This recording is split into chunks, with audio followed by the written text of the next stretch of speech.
Hello बच्चों। बच्चों, क्या आप भी फर्स्ट अटेम्प्ट में अपना आईआईटी क्रैक करना चाहते हैं? क्या आपका भी विजन है कि फर्स्ट अटेम्प्ट में आईआईटी कॉलेज मिल जाए? बच्चों, अगर हाँ तो बच्चों आप बिल्कुल एक सही वीडियो पर हैं।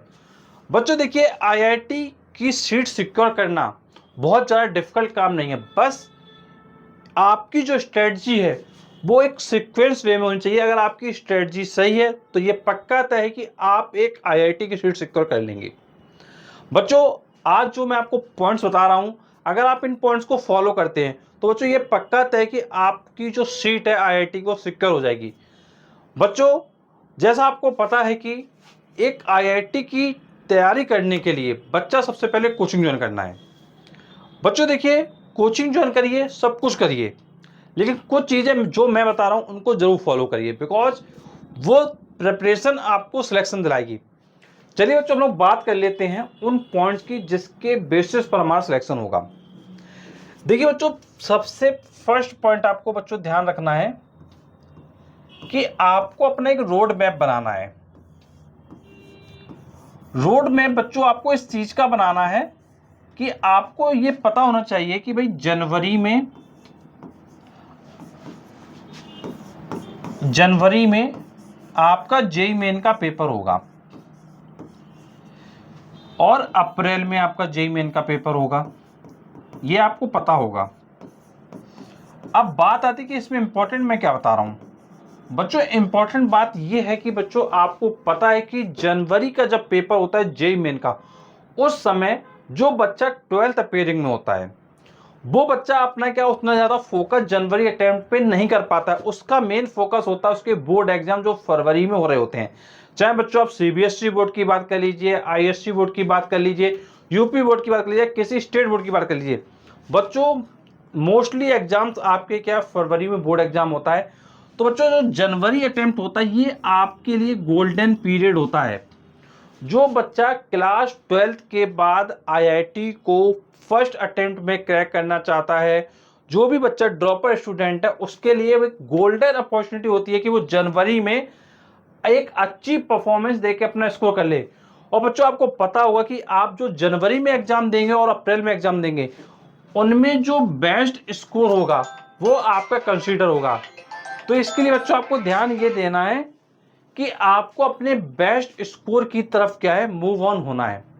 बच्चों, स्कोर लाना डिफिकल्ट टास्क नहीं है, बहुत ही आसान टास्क है। बस आपको क्या है सिस्टमेटिक वे में चलना होगा। और सिस्टमेटिक वे क्या होगा कि भाई हमको अपनी जो प्रिपरेशन है, जैसे बच्चों आपको पता है कि अभी आपका मई स्टार्ट हो चुका है। अब बच्चों आपको पता है कि जब मई आपका स्टार्ट हो चुका है तो मई से लेके आपके पास दिसंबर तक का पूरा टाइम है।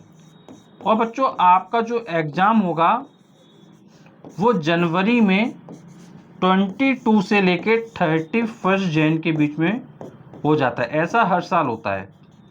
तो बच्चों आपको फोकस ये करना है कि अपनी स्ट्रेटजी इस तरीके से रखो कि भाई एटलीस्ट आप मई से अपनी जो तैयारी स्टार्ट कर रहे हैं वो आपकी October and maximum to maximum November तक पूरा सिलेबस कंप्लीट हो जाए और आप दिसंबर एंड जनवरी में सिर्फ और सिर्फ रिवीजन दें और कुछ भी ना करें।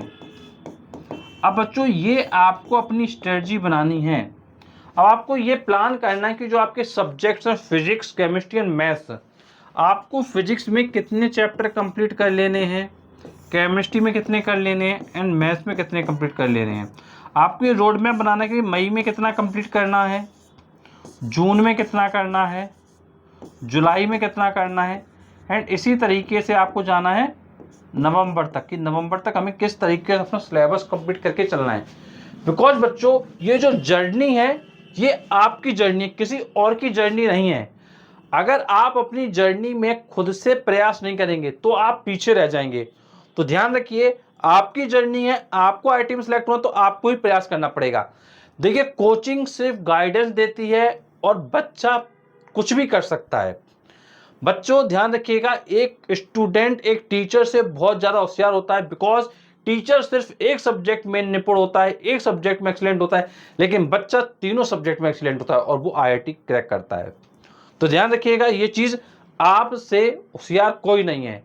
बस आपको एक ही चीज फोकस करना है कि अपनी तैयारी को अच्छे से करना है। अगर आप अपनी तैयारी अच्छे से करेंगे, लगन से पढ़ेंगे, तो डेफिनेटली ये तय है कि भाई अगर आप एक कंप्लीट रोड मैप से चलेंगे तो आप जब फाइनल पहुंचेंगे जनवरी अटेम्प्ट में तो आप पाएंगे कि आपका परसेंटाइल अच्छा आया होगा। एंड बच्चों मई में आपको पता होगा कि भाई जब आपका नेक्स्ट ईयर मई आएगा तो बच्चों आपका यहाँ पे जेई एडवांस्ड का पेपर होगा। बच्चों जेई एडवांस्ड में 2.5 लाख बच्चा केवल बैठता है। जो बच्चा जेई मेन में सिलेक्ट होता है उनमें 2.5 लाख बच्चे सिलेक्ट होते हैं जेई एडवांस के लिए। वो बच्चे आईआईटी में जाएंगे और जो जेई मेन वाले बच्चे हैं वो NIT, triple IT, GFTIs colleges, state के जो गवर्नमेंट कॉलेजेस हैं एंड और भी एग्जाम्स है लाइक बीआईटी, ट्रिपल ई है एंड डब्ल्यूजेडबल है, उन एग्जाम्स को बच्चे देते हैं। तो ये चीज़ आपको बहुत अच्छे बच्चों फोकस करना है। मुझे उम्मीद है ये चीज़ आपको समझ में आई होगी कि पहला स्टेप है कि हमारा रोड मैप क्लियर हो कि मुझे अपनी चीज़ों को किस तरीके से कंप्लीट करना है। तो बच्चों ये रोड मैप आपको जरूर और जरूर बनाना है, बिल्कुल भी इग्नोर नहीं करना है। बच्चों पॉइंट नंबर 2 कहता है, पॉइंट नंबर 2 कहता है एनालिसिस। क्या कहता है? एनालिसिस। किसकी? रोड मैप की। आप ये चेक करिए कि भाई आप जो रोड मैप बनाया है, आपने जो भी रोड मैप बनाया है जनवरी, जो भी आपने रोड मैप बनाया है अपना मई को लेके, जून के लेके, जुलाई को लेके, अगस्त को लेके, क्या वो रोड मैप फॉलो हो पा रहा है? क्या वो रोड मैप फॉलो हो पा रहा है? इंपॉर्टेंट पॉइंट बोल रहा हूँ, क्या वो रोड मैप फॉलो हो पा रहा है? सिर्फ बनाना नहीं है भैया, सिर्फ बनाना नहीं है। आपने स्टार्ट किया मई से, जून से, जुलाई से, तो आपने जो स्टार्ट किया है पूरा और ये आप जा रहे हैं जनवरी तक, तो आप ये देखिए कि जो रोड मैप आपने बनाया था क्या वो फॉलो हो पा रहा है। इसकी एनालिसिस हर महीने करना है आपको कि जो हमने सेट किया था, जो हमने बनाया था, क्या वो फॉलो कर पा रहे हैं। अगर वो आप फॉलो नहीं कर पाए इसका मतलब है कि कहीं ना कहीं चीज़ों में गड़बड़ी हो रही है। तो उसके लिए आपको चीज़ों को क्या इम्प्रूव करना होगा। तो ध्यान रखिए कि आपको अपनी चीज़ों को इम्प्रूव करने के लिए अपने आप की एनालिसिस करनी पड़ेगी। क्या जो मैंने बनाया है क्या वो मैं फॉलो कर पा रहा हूँ? अगर मैं फॉलो नहीं कर पा रहा हूँ इसका मतलब है कि जो फाइनल गोल है आपका जेई मेन का वो अचीव नहीं होने वाला है। बिल्कुल क्लियर बात कह रहा हूँ कि अगर आप रोड मैप को फॉलो नहीं कर पा रहे हैं अपने रोड मैप को तो फाइनल गोल अचीव नहीं होगा। तो इसलिए अपने जो बनाया है उसको फॉलो करने के लिए अपने आप से स्ट्रिक्ट रहिए। एंड बच्चों नेक्स्ट पॉइंट, तीसरी पॉइंट ध्यान रखिएगा, हमेशा कंसिस्टेंसी को फॉलो करिएगा। कंसिस्टेंसी फॉलो करिएगा। ये मत सोचिएगा कि नहीं आज का काम है चलो कल कर लूँगा। बच्चों कल नहीं कर लूँगा, आज का काम आज फिनिश करना है, कल का काम कल फिनिश करना है। आपने जो डेली टारगेट्स बना रखे हैं उनको अचीव करना है। अगर इन केस कभी कभार आपका हो रहा है हफ्ते में एक बार तो वो आपका चल जाएगा, लेकिन ये चीज़ आपकी बार बार हो रही है तो फिर ये चीज़ आपकी क्या नहीं चल पाएगी। तो ध्यान रखना है कि अपने टारगेट्स को अचीव करने के लिए आपको अपनी कंसिस्टेंसी फॉलो करनी पड़ेगी। देखिए बहुत सारे बच्चे क्या करते हैं कि भाई शादी आई है बुआ की, मौसी की या उनके लड़के की, तो भाई वो जा रहे हैं घूमने फिरने, मौज मस्ती काट रहे हैं। बच्चों एक साल है, उस एक साल में आपको अपने टाइम को मैनेज करके चलना है। मैं ये नहीं कहता कि तुम अब सारी चीज़ों को छोड़ दो, मैं बिल्कुल नहीं कह रहा आपसे, आप सारी चीज़ों को करिए लेकिन टाइम मैनेजमेंट करके करिए। ध्यान रखिए कंसिस्टेंसी का मतलब वो काम हमको करना ही करना है, लेकिन हमें उस काम को अपना टाइम मैनेजमेंट करते हुए चलना है। बच्चों अगर आप अपना टाइम मैनेज करके हुए चलेंगे तो चीज़ें हो जाएंगी। और अगर सिर्फ ये सोचेंगे चलो बाद में कर लूँगा, तो भाई बाद कभी नहीं आता है, बात कभी नहीं आता है। मेन चीज़ है कि अगर आपने स्टार्ट किया है तो देन आपको अपना टाइम मैनेज करते हुए चलना पड़ेगा। देखिए आपको पहुंचना है आईआईटी, ये चंगू हो आप कौन हो? ये चंगू हो, आप कौन हो? चंगू। ये चंगू को पहुंचना है आईआईटी, तो मेहनत किसको करनी पड़ेगी? चंगू को। कोई दूसरा मेहनत नहीं करने आने वाला है, ये हकीकत है भाई। कोई ज़िंदगी में साथ नहीं देगा, सिर्फ तुम्हारी मेहनत और तुम्हारी सफलता ही तुमको साथ देगी। तो इसलिए ध्यान रखना है कि भाई मेहनत करना है, मेहनत से पीछे बिल्कुल नहीं हटना है, बिकॉज मेहनत नहीं करोगे तो लाइफ में असफल हो जाओगे। ज़्यादा से ज़्यादा मेहनत करिए और बड़े से बड़े पद को पाइए, ध्यान रखिएगा लाइफ में मेरी ये बात। एंड बच्चों कंसिस्टेंसी के बाद मैं आपको सजेस्ट करना चाहूँगा पॉइंट नंबर 4 कि आप अपने प्रीवाईक्यूज को जरूर करिएगा। जो आपके प्रीवियस ईयर क्वेश्चंस हैं उनको जरूर फॉलो करिएगा, उनको जरूर और जरूर फॉलो करिएगा। एंड साथ में ये चीज़ ध्यान रखिएगा, जो पढ़ाकू बच्चे हैं उनको मल्टीपल बुक्स बिल्कुल नहीं पढ़ना है, मल्टीपल बुक्स को बिल्कुल भी नहीं पढ़ना है, बल्कि आपको क्या करना है, एक बुक पकड़ना है, एक बुक पकड़ना है और उसको मल्टीपल रिवीजन देना है। करना क्या है, एक बुक पकड़ना है, एक बुक को पकड़ के अपना मल्टीपल रिवीजन देना है। अगर आप एक बुक को मल्टीपल टाइम्स पढ़ेंगे तो सारी चीज़ें आपके माइंड में छप जाएंगी और आप एक अच्छा स्कोर कर पाओगे। और अगर आप बहुत सारी बुक पढ़ोगे और पढ़ते जाओगे तो फिर आपका स्कोर नहीं आ पाएगा। ये बच्चों बिल्कुल प्रैक्टिकल की हुई बात है। एक मैं आपको रियल लाइफ की स्टोरी बताता हूँ। एक लड़की थी जिसको मैं पढ़ाता था, वो पढ़ने में बहुत ज़्यादा इंटेलिजेंट थी। और एक चीज़ यही बताता हूँ भाई, काका देव में जो कोचिंग चलती है, जो टॉप कोचिंगों में जिनका नाम आता है, वो उनकी भतीजी थी, सॉरी उनकी वो भांजी थी। बच्चों आप समझ लीजिए, काका देव में जो टॉप टीचर है उनकी जो भांजी पढ़ रही है, जिसको मैं पढ़ाता था बच्चों, उसका समझ लीजिए पढ़ने में बहुत इंटेलिजेंट थी, लेकिन उसका जो परसेंटेज था बोर्ड में सिर्फ 81 आया मैथ सब्जेक्ट में, सिर्फ 81 आया। लेकिन वो काबिल थी एटलीस्ट 98% लाने में मैथ में, लेकिन वो सिर्फ 81 पे रह गई। क्यों? क्योंकि उसने सिर्फ एक गलती की थी, वो बहुत सारी बुक पढ़ती थी, वो बहुत सारी बुक पढ़ती। बच्चों बहुत सारी बुक पढ़ने से नहीं होगा, आपका होगा एक बुक पढ़ने से और एक बुक को मल्टीपल टाइम्स पढ़ने से। बच्चों किताबें वही हैं सारी, सब कुछ वही लिखा हुआ है, थोड़ा घुमा फिरा के दिया गया है। बस आपको ध्यान ये देना, अगर आप एक बुक को 10 बार पढ़ लेंगे तो आपकी वो बुक इतनी अच्छी हो जाएगी और उस बुक में सब कुछ मिल जाएगा आपको।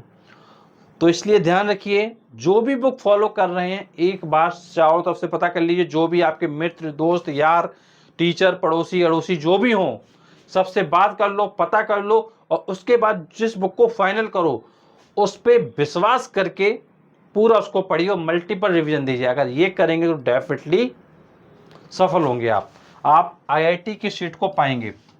एंड बच्चों अगर मैं आपसे लास्ट पॉइंट की बात करूं जो बहुत ज़्यादा इंपॉर्टेंट है, वो है बच्चों ट्रस्ट योर सेल्फ।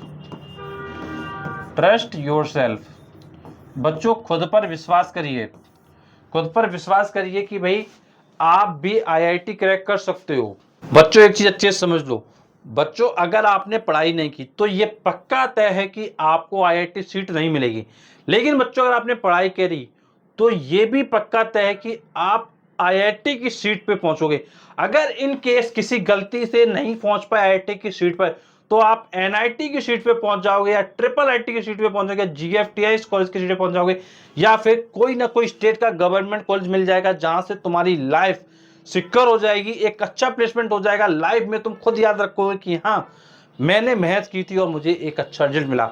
तो बच्चों बिल्कुल भी निराश होने की जरूरत नहीं है। अपनी तैयारी में अपना आपको 100% एफर्ट डालना है। अगर आप अपना 100% एफर्ट डालेंगे तो ये पक्का है कि तुम सिलेक्शन की तरफ पहुंचोगे। तो बच्चों ट्रस्ट रखना अपने आप पर, अपना विश्वास रखना कि भाई मैं भी कर सकता हूं।